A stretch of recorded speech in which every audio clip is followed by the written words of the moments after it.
Good morning, students. Today we want to do the practical Boyle's law experiment. So మనం ఈ రోజున boils లా సూత్రాన్ని ఎలా నిరూపించాలో ప్రయోగపూర్వకంగా నేర్చుకోబోతున్నాం. బాయిల్స్ లా అంటే ఏంటో ముందు ఆ నిర్వచనం తెలుసుకుందాం. ఎవరైనా చెప్పగలరా అమ్మా బాయిల్స్ లా అంటే నిర్వచనం? Yes, sir. ఏం చెప్తారు తల్లి? At a given temperature, the volume of the gas is inversely proportional to pressure.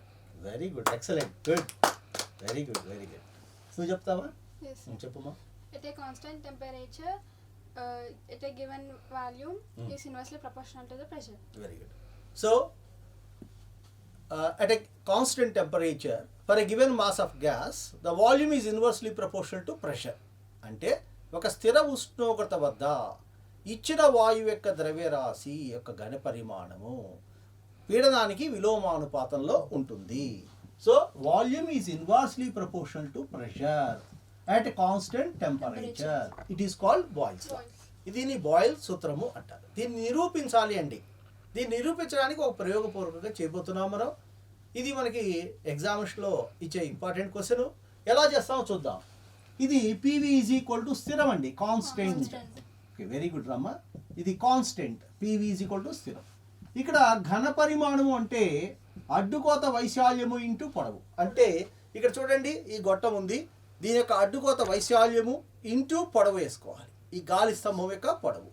ఇక్కడ అడ్డుకోత వైశాల్యం అనేది స్థిరంగా ఉంది, ఏకరీతిగా ఉంది, యూనిఫామ్గా ఉంది కాబట్టి, కాన్స్టెంట్గా ఉంది కాబట్టి, అది స్థిరం కాబట్టి అది మారదు. కాబట్టి P into L is equal to constant అంటే స్థిరము అని చూపితే బాయిల్ సూత్రము చూపినట్టే. కాబట్టి P అంటే పీడనము, ఇక్కడ L అంటే వాయు స్తంభం యొక్క పొడవు. The length of the air column. P is the pressure. Pressure అంటే పీడనము. ఈ పీడనాన్ని ఎలా కొలుస్తామంటే capital P is equal to capital H plus or minus small h. Capital H అంటే it is nothing but the height of the mercury at normal pressure. It is a constant 76 centimetres of mercury. Capital H విలువ 76 సెంటీమీటర్లు of mercury. ఇది స్థిరమైన విలువ. ఈ small h అంటే ఏంటో తెలుసుకోబోతున్నాం. కాబట్టి ఈ ప్రయోగంలో మనం నిరూపించడానికి కావాల్సినవి ఏంటంటే ఎల్, వాయుస్తంభం యొక్క పొడవు. రెండవది ఏంటి? పి కావాలి అంటే ఏం కావాలి? Capital H ఎట్టగో స్థిరము. క్యాపిటల్ H వచ్చేసింది అంటే స్మాల్ h ఒకటి తెలిస్తే ఈ ప్రయోగాన్ని మనం నిర్వహించడం తేలికగా ఉంటుంది. Now we are going to understand how to calculate small h value and small l value. Once I can calculate this one, my experiment is completed. కాబట్టి Pని Lని తెలుసుకోవాలి.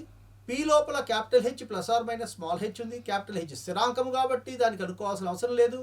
స్మాల్ h కావాలి మనకి, మరియు L వాయుస్తంభం యొక్క పొడవు కావాలి. ఈ రెండు తెలిస్తే మన ప్రయోగం అయిపోయినట్టే. How to calculate? And we require a tabular form for this one. For any tabular form, serial number is the first column. కాబట్టి ప్రతి ప్రయోగానికి, ప్రతి పటికి, ప్రతి tabular formకి మనకి ఫస్ట్ కాలం ఏంటంటే దీంట్లో సీరియల్ నెంబర్. సీరియల్ నెంబర్ ఒకటి మనకి అందరికీ కామన్గా ఉంటుంది, సీరియల్ నెంబర్. రెండవది పొజిషన్. దేని పొజిషను? మన యొక్క ట్యూబ్ యొక్క పొజిషన్. అంటే ఫస్ట్ ఏం చేద్దామంటే రీడింగ్లో ఇలా ట్యూబ్ని పెట్టుకుందాం. ఈ చూడండి క్యాపిలరీ ట్యూబ్ ఎలా ఉందో, one end is closed, other end is open. ఇక్కడ ఒక మెర్క్యూరీ కాలం ఉందండి, ఇక్కడ గాలి స్తంభం ఉంది. దీని పొడవు కావాలి మనకి. సో ఇది పొడవు, వాయుస్తంభం యొక్క పొడవు. ఇప్పుడు ఈ పై ఎండ్ నుంచి ఎక్కడైతే ఓపెన్ అయిందో అక్కడి నుంచి భూమికి దూరముని స్మాల్ h1 అంటారు. అలాగే ఈ కింద మెర్క్యూరీ కొన నుంచి భూమికి దూరాన్ని h2 అంటారు. సో H1 H2 ఇవ్వండి. కాబట్టి ఇక్కడ H1 మరియు H2 రాసుకుందాం. ఇక స్మాల్ h కనుక్కోబోతున్నామండి, అది H1 మైనస్ H2. ఇక P ఇందాక చెప్పాం కదండి, capital H plus or minus Small h. దీంట్లో మనం ఇంకొకటి కాలం మర్చిపోయామండి, ఏంటది? ఎల్. Yes. ఈ ఎల్ వాయుస్తంభం యొక్క పొడవు. The length of the air column is required. So we write here L. Length of the air column. The last column is nothing but our aim, that is P into L is constant. కాబట్టి ఇక్కడ P ఉంది, ఇక్కడ L ఉంది. P into L స్థిరం అని చూపిస్తే మన ప్రయోగం అయిపోయింది. బాయిల్ సూత్రము నిరూపించినట్టే అవుతుంది. ఎలా చేస్తామో ఒకసారి చూద్దామండి. Now we are going to measure the length of the air column. Here you see, this is in this experiment, this is a closed end and this is a open end. ఇది మూసి ఉన్న గొట్టము, ఇది తెరిచిన ఉన్న గొట్టము. కనిపిస్తుందిరా తల్లి? Yes, Yes, sir. sir. ఇది మూసి ఉన్నది, ఇదేమో మూసి ఉన్నది, ఇదేమో తెరిచిన తెరిచిన. ఒకటి. ఇది నెట్ట నిలువుగా ఉంచాము. దీంట్లో ఇక్కడ మెర్క్యూరీ స్తంభం కనిపిస్తుందా లేదా చూడండి రా, ఇక్కడ తెల్లగా ఇటు చూడండి నాన్న, ఇక్కడ చూడండి, Yes, sir. ఉంది. కనిపిస్తుందా Yeah, తెల్లగా? కనబడింది. కాబట్టి సన్నగా తెల్లగా కనిపిస్తుంది, అది మెర్క్యూరీ కాలం. కాబట్టి పాదరసం యొక్క స్తంభం. ఈ పాదరస స్తంభం యొక్క ఈ చివరి కొన, కింద కొన ఎక్కడుంది? ఇక్కడ ఉంది. Mm. ఇది పై కొన. ఈ పై నుంచి కిందకి దూరాన్ని మెజర్ చేయాలి. సో ఈ స్కేల్ ద్వారా టేబుల్ పై నుండి ఇక్కడికి దూరము కనుక్కోబోతున్నాం. ఎంత వచ్చిందండి? ఇది 62.2. 62.2. సో కాబట్టి ఇక్కడ 62.2 ఫస్ట్ ఇది. మరి కిందది దూరం ఎంత అండి? ఎత్తు ఎంత చూద్దాం. So we are measuring the height up to the bottom of this mercury column. ఎక్కడ చూడండి, నన్ను కనిపిస్తుందా మీకు? మొత్తం కింద, sir. ఇక్కడ అక్కడ, ఉంది. ఇది ఎంత ఉంది? 52 సుమారుగా ఉంది, కానీ ఎగ్జాక్ట్గా చూస్తే 51 పాయింట్ సంథింగ్. 51.8 or 9 ఉంటుంది. 51.8 ఉంది. ఈ రెండింటి యొక్క తేడా 8.2 ప్లస్ 2.2 అంటే 10.4. 10.4. సో 10.4 4. డిఫరెన్స్. హియర్ P అంటే క్యాపిటల్ H 76 ప్లస్ ఎంతమా 10.4. ఇక్కడ ప్లస్ ఉంది కాబట్టి plus. Yes. Yes, sir. L అంటే length of air column. Length of air. ఈ ఎయిర్ కాలం ఎంత ఉంది? ఈ మెర్క్యూరీ యొక్క కింద కొన ఇక్కడి నుంచి ఇక్కడ దాకా Mm. 16 సుమారుగా 16.8. 16.8. సో 16.8. సో ఈ రెండు కలిపితే ఎంత అంటే 86.4. So 86.4 into 16.8. ఈ విధంగా మనం ఈ రీడింగ్ తీసుకుంటూ జరుగుతుంది. ఇప్పుడు మనం నెక్స్ట్ పొజిషన్కి వచ్చినప్పుడు ఈ రకంగా ఉంచి మళ్ళా సేమ్ ఇదే విధంగా రీడింగ్స్ తీసుకోవడం జరుగుతుంది. మన పేరు చెప్పుకోవాలా? Good morning students. Today we are going to discuss about the experiment Boyle's law. I'm doctor Bahuguna, physics lecturer. So I want to explain you today how to do the practical in the examinations. So Boyle's law గురించి మనం నేర్చుకోబోతున్నాం ఇప్పుడు. అమ్మ, మీకు boils లా statement ఎవరికైనా వచ్చా? నిర్వచనం వచ్చా?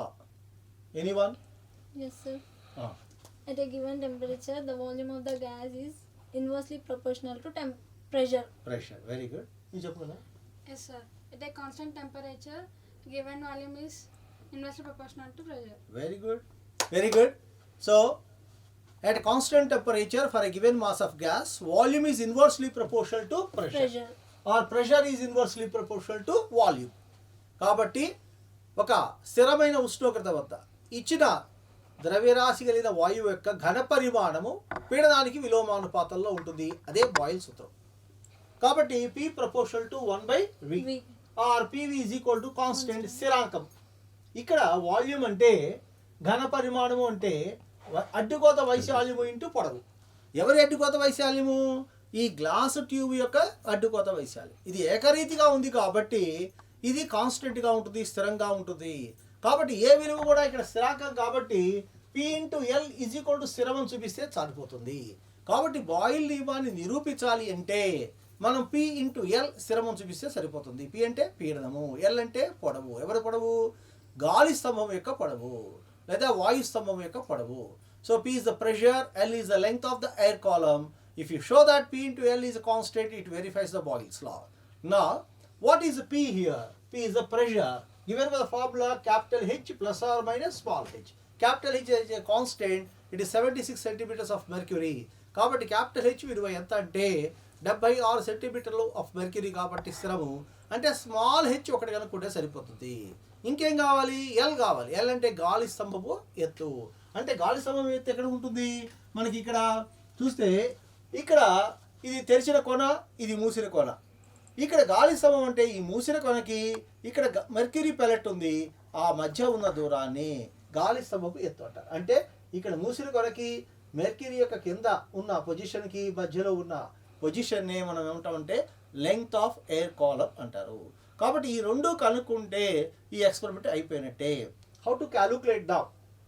నా first experiment is that now we are keeping this column or this glass tube vertically like this upwards with the open end in the upwards. కాబట్టి తెరిచి ఉన్న కొన ఉపరితలము పైకి ఉండేట్టుగా నెట్ట నిలువుగా ఉంచామండి. ఇక్కడ ఈ గాలి స్తంభపు ఎత్తును కనుక్కుంటామండి. ఎక్కడి నుంచి? ఇక్కడి నుంచి ఈ మెర్క్యూరీ పెలెట్ కింద దాకా కనిపిస్తుందిరా అమ్మా? ఇక్కడ తెల్లగా ఉంది మెర్క్యూరీ పెలెట్. కాబట్టి మనం కనుక్కుంటామండి. ఇక్కడి నుంచి ఈ మెర్క్యూరీ పెలెట్ ఎక్కడ దాకా ఉందో చూస్తున్నాము. దాని విలువ ఎంత ఉందంటే 15.8 సెంటీమీటర్లు ఉందండి. This is 15.8 centimetres. అదేవిధంగా ఈ మెర్క్యూరీ పెలెట్ పైన ఉన్న ఎత్తుని కొలిచామండి. అది ఎంత ఉంది అంటే 58 and up to the bottom of this mercury column is 48. The difference is 10. Now as you know that how to calculate this P, capital H plus or minus small h. Capital H is 76 plus 10, 86. Now we calculate P into L.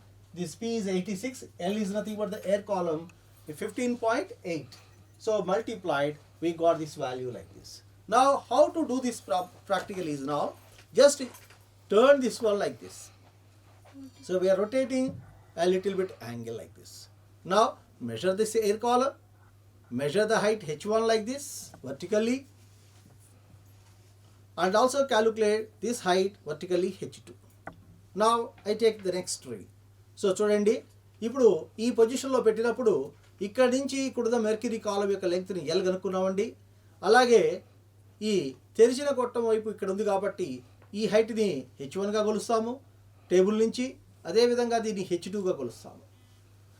అదేవిధంగా ఇందాక calculation చేస్తామండి. దీన్ని కొంచెం incline చేసాం, కొంచెం మార్చాం పొజిషన్ని. మళ్ళా ఇక్కడ L కనుక్కున్నామండి. ఇక్కడి నుంచి హైట్ H1, ఇక్కడి నుంచి హైట్ H2, దీని నుంచి మళ్ళా P ఇంటూ ఎల్ కనుక్కుంటాం.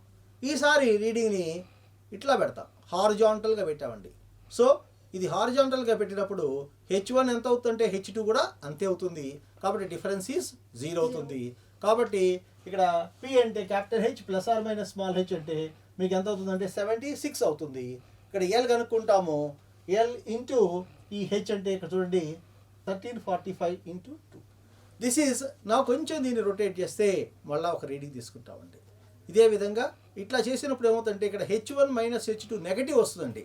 అంటే 76 మైనస్ వేసుకోవాలి. ఇక్కడ ఇందాక ప్లస్ వచ్చినాయి కదా, ఇక్కడ మైనస్. అదేవిధంగా కొంచెం ఇంక్లైన్ చేద్దాం. మళ్ళీ H1 అంటే ఇది, H2 అంటే ఇది, అంటే H2 ఎక్కువగా ఉంది కాబట్టి H1 మైనస్ H2 అంటే మైనస్ వస్తుంది. అంటే 76 మైనస్ వస్తుంది. మళ్ళీ ఈ రీడింగ్ తీసుకుంటాం. ఈ విధంగా రీడింగ్స్ తీసుకుని మనం ఏం ప్రూవ్ చేస్తున్నామంటే P ఇంటూ ఎల్ స్థిరమని చూపిస్తున్నారు. ఇక్కడ మనం ఒక గ్రాఫ్ గీయబోతున్నామండి. ఇప్పుడు ఒక గ్రాఫ్ గీయబోతున్నామండి. ఆ గ్రాఫ్ ఏంటో చూద్దాం. ఇక్కడ కొంతమంది అడుగుతుంటారు కొన్ని ఎక్స్పెరిమెంట్స్లో ఈ గ్రాఫ్ గీయమని. H1/L గ్రాఫ్, ఇది స్మాల్ h 1/L గ్రాఫ్. ఈ స్మాల్ h వాల్యూ ఏదండి? ఇది. ఇక్కడ మైనస్లో ఉంటాయండి ఈ రెండు రీడింగ్స్. కాబట్టి దీన్ని 10, ఇది 20, 30, 40 ఇలా తీసుకుంటామండి. ఇది -10, -20 తీసుకుంటామండి. ఇది 0.01, ఇది 0.02, 0.03 ఈ విధంగా గ్రాఫ్ తీసుకుంటాం. ఈ గ్రాఫ్లో కనుక గీసినప్పుడైతే మనం గ్రాఫ్ ప్లాట్ చేస్తే మనకి ఎట్లా వస్తుంటే గ్రాఫ్ ఇక్కడ ఈ నెగటివ్ ఇంటర్సెప్ట్తో గ్రాఫ్ కట్ అవుతుంది. అంటే రీడింగ్స్ ఇలా ఉన్నప్పుడు మనకి ఇక్కడ నెగటివ్ ఇంటర్సెప్ట్ వస్తుంది. ఎంత ఉండాలంటే -76 ఉండాలి. అంటే ఇక్కడ మనం క్యాపిటల్ H విలువ రాసా చూడండి, ఆ క్యాపిటల్ H విలువకి సమానంగా ఉంటుంది. 76 సెంటీమీటర్స్ ఆఫ్ మెర్క్యూరీ రావాలి. కాబట్టి దీని విలువ ఈ నెగటివ్ ఇంటర్సెప్ట్ ఎంత ఉండాలంటే -76 ఉండాలి. ఈ విధంగా బాయిల్స్ లా ఉపయోగించి క్యాపిటల్ H విలువని కనుక్కోవచ్చు. So thank you. So good luck for the examination.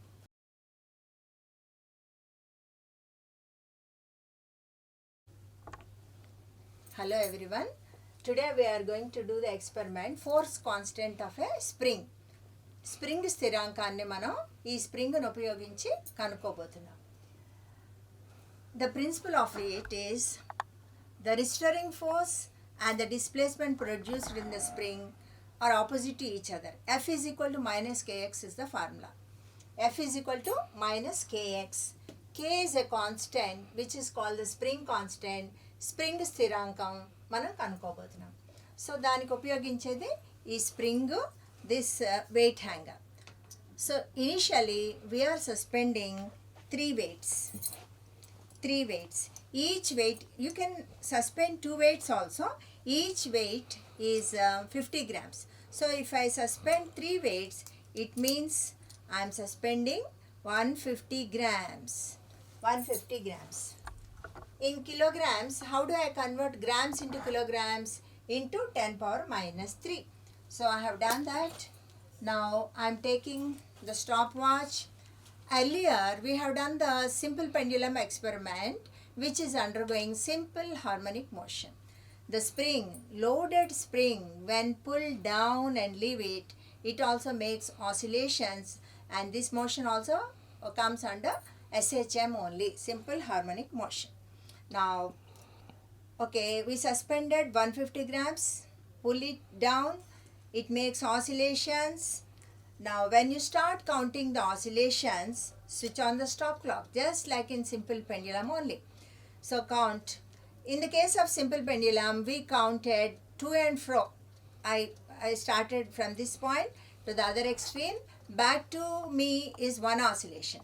How do we count the oscillations here? From some reference point on the scale, which is just, they say 24 or 25, it goes up. Again 24, 1, 2, like that. When you started counting oscillations, switch on the stop clock. 1, 2, 3, like that. 20th time, when it comes to the reference position, you stop the stop clock.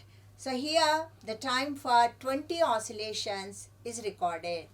Like that, for the same weight 150 grams, I am taking trial 1, trial 2, trial 3. Now the mean of these, I call this trial 1 time as x, trial 2 y, trial 3 z.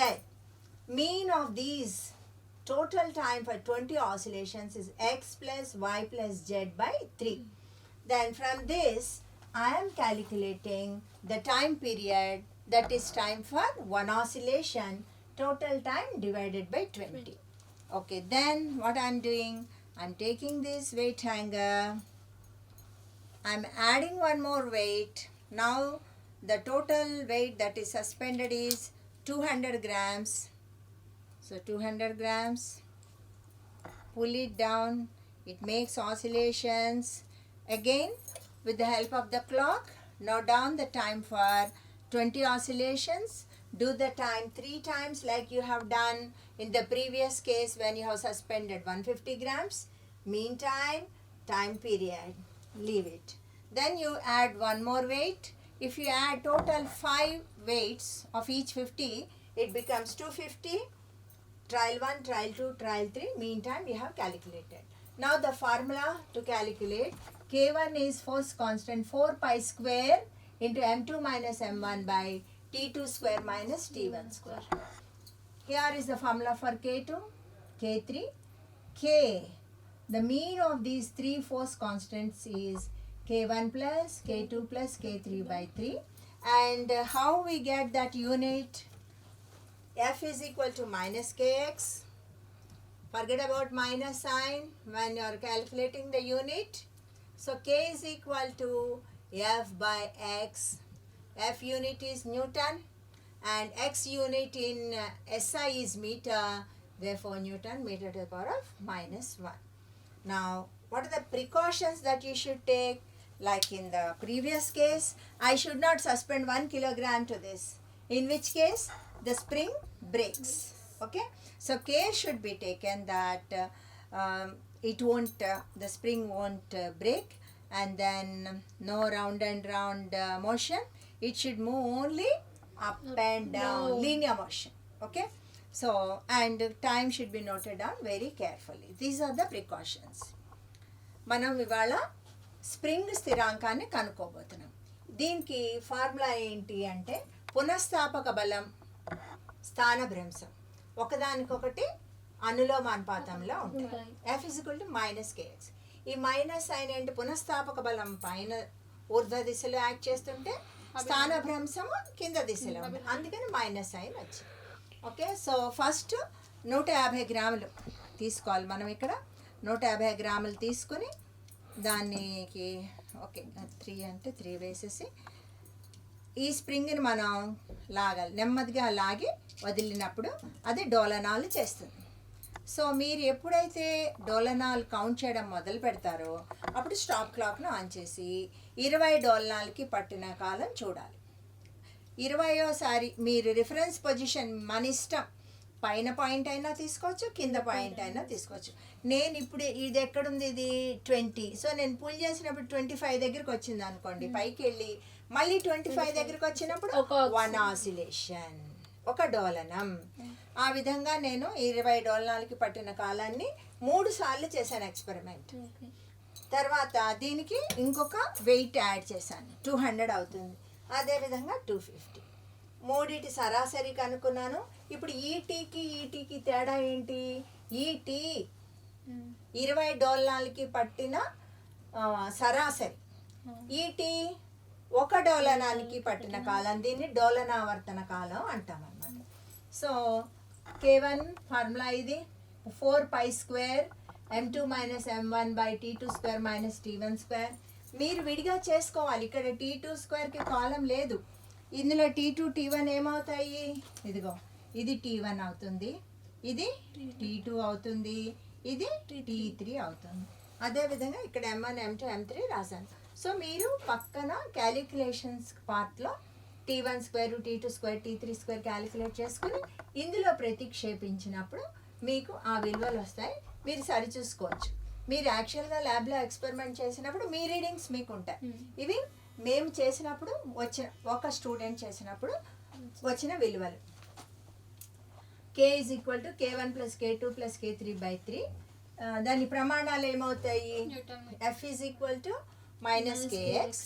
Minus సైన్ని మనం ప్రమాణాలకి వదిలేసినట్లయితే K = F/x. Fకి newton, ఎక్స్కి metre, newton metre to the power of -1 SI కాబట్టి. మరి ఇందులో తీసుకోవాల్సిన జాగ్రత్తలు ఏంటంటే నేను ఇక్కడ 2 కేజీలు 3 కేజీలు దీనికి వేయకూడదు. అప్పుడు అంత వేళ్లాడదీసినట్లయితే ఈ స్ప్రింగ్ తెగిపోతుంది. అది ఫస్ట్ నెంబర్ 1. తర్వాత ఈ విధంగా ఇష్టం వచ్చే అన్ని దిశలలోనూ అది తిరగకూడదు, ఓన్లీ పైన కిందకి. 2వ జాగ్రత్త. 3వ జాగ్రత్త, నేను ఇంత కింద దాకా తీయకూడదు. ఇంత కింద దాకా తీస్తే అదిగో ఆ విధంగా వస్తుంది. So you must take small amplitude, no excess weight should be suspended to it, and no round and round motion, circular motion, only linear motion. ఎందుకంటే మనం సరళహరాత్మక చలనం ఈ స్ప్రింగ్, ఒక స్ప్రింగ్కి ద్రవ్యరాశి భారాన్ని వేలాడదీసి ఆ భారాన్ని లాగి వదిలినప్పుడు అది సరళహరాత్మక చలనం చేస్తుంది అని చెప్పుకున్నాం. మరి సరళహరాత్మక చలనం అంటే ఏంటి, ఫస్ట్ కండిషను ఆ చలనము రేఖీయంగా ఉండాలి. మరి ఈ విధంగా తిరుగుతున్నప్పుడు అది రేఖీయంగా ఉంది అని మనం చెప్పలేం కదా.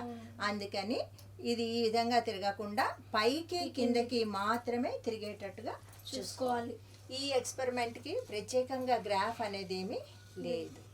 మీరు ప్రమాణాలు రాయాలి ఎగ్జామ్లో, ప్రమాణాలకి 1 మార్క్ ఉంటుంది. ఓకే, తర్వాత క్యాలిక్యులేషన్స్ చేసినవి చెరపకూడదు, అవి చూస్తారు, దానికి 4 మార్క్స్ ఉంటాయి. ఓకే, ఆన్సర్కి ఇప్పుడు కొంచెం జరిగితే నేను చూపిస్తాను. ఇక్కడ K1 K2 K3 బాగానే వచ్చాయి, దగ్గరగా వచ్చాయి. ఎందుకు, K అన్నది స్థిరాంకము. మీరు మొదటిది 12 రాసి రెండోది 25 రాశారు, డబుల్ అని త్రిబుల్ కానీ రాశారు అనుకోండి, అంటే మీరు ఎక్స్పెరిమెంట్ సరిగ్గా చేయలేదు, అది కూడా చూస్తారు. సో మన విలువ కొన్ని తేడాగా రావాలి, ఏవి తేడాగా రావాలో చూసుకోవాలి.